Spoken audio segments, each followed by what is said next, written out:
Welcome to this beginner's playlist brought to you by squashskills.com and myself, Jesse Engelbrecht. It's been really cool and fun designing this because we feel that we can give you such a strong toolkit as a beginner player.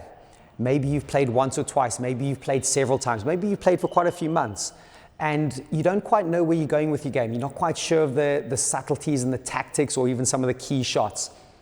And that's what this playlist has been designed to do. It's been designed to go at a really basic level to show you some of the key things that you can work on. So I start with how to play squash and understanding that. Then progress a little bit into some of the key shots you're going to be playing as the game progresses and understanding the names of them. I then touch on some of the basics such as the grip and the forehand and the backhand technique. I then also look at the tactics and the mindset because that's a big thing that doesn't maybe get used at the beginner level. And then I finish off and bring it all together with the movement and understanding how we move around that court. So I think if you go through this playlist from beginning to end and absorb all the knowledge and information, I think you'll be in a really great place to take your game to that next level.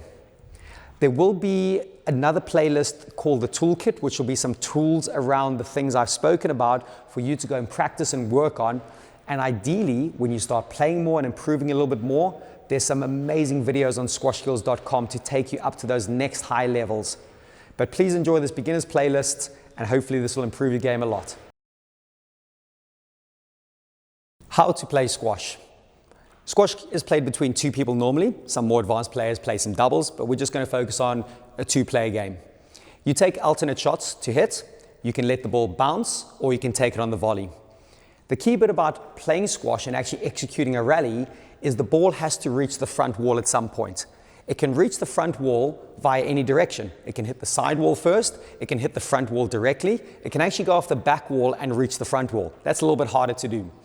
And you take it in turns to play shots, and we'll be getting into a little bit more of the nuances about the swing and the tactics and some of the ways we actually execute the things. But in simple terms, it's about a 1v1 battle on the court. We can call it fast chess a lot of times when we play squash because you're trying to outmaneuver your opponent, you're trying to get into a good rally situation, and you're trying to put the ball into spaces that make it difficult for your opponent.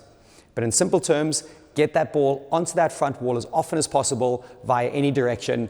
Once you start doing that, you'll start to realize and enjoy the game massively, and it becomes even more and more fun the more you do that. The lines, the rules, and some of the basic scoring. Let me start with the lines, and I'll run through this relatively quickly, but hopefully it'll make sense. The two small boxes on either side are the service boxes. You need to be inside one of those service boxes with 1 foot to start a rally. So when you're serving, you'd be inside one of these boxes. You can have 1 foot in, 1 foot out, and the serve needs to go above that middle line. So that middle line is only used for the serve. Once the rally begins, you don't need to worry about that middle line. You also need to serve from, if you start on the right-hand side, serving across the left-hand big box. The top line is the outline, and you can see it's traced there. And then we've got the tin, that's called the tin at the front. That big yellow line and everything below that is called the tin. You'll also normally have a back line, which is also out. So when you're playing in squash, lines are out. If the ball hits the line, it's out. Opposite to tennis in that sense. So if I play a shot and I hit the front wall in, but it hits the sideline, that's out. If it hits the line on the tin, the bottom line or below, it'll make a significant noise, and that's also out. It's actually called down when it hits the tin. Equally so when I'm serving. If you hit that middle line, it's out, and if you hit one of these lines in the opposite box, it's out. If you serve from that side and you win the rally, you then have to serve from the other side, and you keep your serve. And if you keep winning rallies, you alternate the sides you are serving from. To win a rally, your opponent might hit it out themselves. They might not get the ball back. It might bounce twice. Those are different ways to win the rally, where you play the ball either so good it's unretrievable, or your opponent makes the mistake. So those are the basic lines, and the basic rules we'll cover in a little bit with lets and strokes in a moment. And to score a game of squash, you want to play first to 11 points, counts as a game. First to 3 games counts as a full match. How you would normally start is you would spin your racket. So you see there's logos on the butts of the rackets. You would say up or down or left or right. You would spin the racket. Whoever wins the spin tends to serve.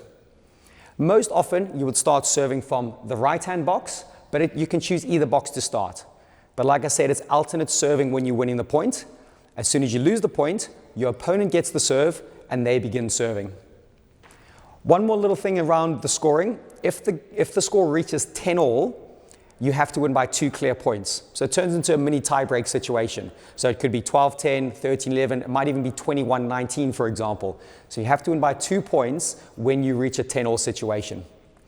So those are the basic rules, basic lines of squash, and the basic scoring system. As I said, we're going to get into a little bit more detail about some of the other subtleties in one of the future videos. Squash is the only racket sport where you share the same space with an opponent. Think about tennis and badminton and table tennis and paddle. You're all playing across a net. So now it's worth talking about this concept of lets and strokes. There's going to be traffic when you're playing. You're going to get into each other's way a couple of times. And if that happens, if you play a shot and you accidentally get in the way and your opponent wants to get the ball, if you're blocking their movement line, the opponent would ask for what's called a let, which is a replay of the rally. So if that person was able to get the ball, you can play a let. A stroke is a little bit more of an upgraded version of that.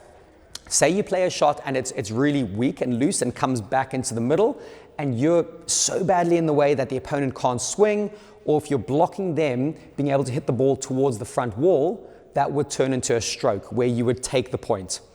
Just as a safety rule, I'd always suggest play that let, take the strokes when they are there, because the worst thing you can do is start hitting the ball and whacking your opponent with your racket and the ball. Happens often at the beginner level, so be aware that playing lets and strokes is a really, really key aspect of the game. There is a lot more detail in lets and strokes, but just for this basic beginners playlist, it's worth just touching on those. If you would like to look at some more detail, there's some amazing stuff on the site, really getting into the detail of what lets and strokes are. But in simple terms, if you're in doubt, play a let, replay the point. If there's traffic, if you're getting in each other's way a little bit, it's way worth doing that. If it's really obvious that the opponent cannot play the ball because you're so badly in the way or the ball's right next to you, that gets upgraded into a stroke, which is then a point to that person. I just want to talk briefly about what type of squash ball you should use. There are generally 4 squash balls that are available on the market, and the bounciest ball is a blue dot. If you get a blue dot, that's the bounciest ball. It travels the furthest and quickest through the air and bounces the highest. And at a beginner level, you might want to consider using a blue dot, and the next one down from that, the next one that moves a bit slower, is a red dot. So it goes blue dot, the fastest, bounciest, keeps the ball in play, and it actually gives you a good chance to get rallies going and start to feel the game.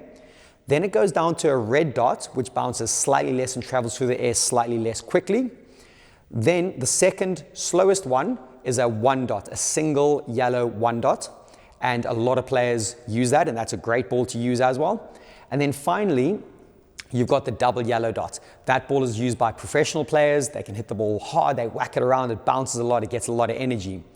And as a beginner, you want to consider where you're going to get the most traction, how you're going to improve the most. My recommendation is start with that blue and red dot. You might not stay there too long. Progress to that 1 dot, that single yellow 1 dot, and then progress to the double yellow dot. That's the ball, that's the professional ball. But once you start hitting it a bit harder, it gets a bit bouncier, you'll start to enjoy that ball a lot more.